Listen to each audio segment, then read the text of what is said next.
Gabriela Vonwald's engagement in community service began when she first came to Kenya with her husband as tourists in 2006. It is then that she first came face to face with the prevalent grinding poverty among local communities. She became an unusual tourist, ignoring the sandy beaches and safaris, and instead spending more time in local villages, keen to experience what the children of poor parents were going through. Gabriela was so deeply moved by the plight of children of neglected widows in Kilifi that she, when time came to return to Austria, she went home crying. Deep within her, she knew she had to come back with plans to better the lives of neglected widows and their children.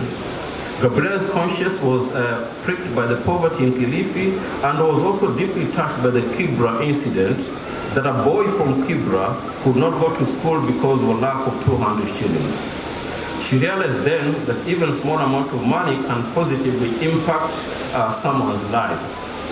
Back home in Austria, Gabriela quickly mobilized funds, mostly from her own private money, to address the challenges she had encountered. And in a few weeks, she came back to Kenya and started helping and sponsoring school fees, food parcels, and building homes for very needy families. 2 years later, in 2008, still using mostly her private money, she started to build Kilifi Vonwald School, which is located in Siwas area of Kilifi town, and the students who performed here last are from that school.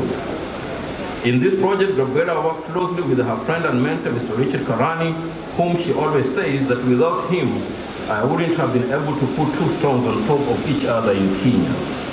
Their shared vision was a school for children of the poor that was completely free. In 2009, Gabriela founded and registered Harambe, an Australian organization to collect money for poor children and families in Kenya. The organization was founded according to the principle, yes, I will come and give a lecture, but only if at least £1,000 goes to Kenya. Gabrielle always asked her audience in such lectures to support children in Kilifi with sponsorship. Her clever idea was, I teach in Europe and children in Kenya can go to school. As the chairwoman of this organization, she has managed to find many sponsors in Austria who donate money mainly because they trust Gabriela. One of the sponsors put it so well: you are the only organization where one donates 10 euros and 20 go to the needy children. In order to further develop and protect the Kilifi Vonwald School, Gabriela and Mr. Richard Karani founded and registered Gapeka Children's Hope Center, a Kenyan non-governmental organization since 2010, and in which today is known as a public benefit organization. As the Kilifi Vonwald School grew bigger, boarding facilities were built, 2 dormitories for 120 boys and another for 120 girls. These were built in 2022 at the Great Vonwald Secondary School was registered and opened as a boarding school. Around 600 students from the PP1 up to Form 4 currently attend Kilifi Vonwald School.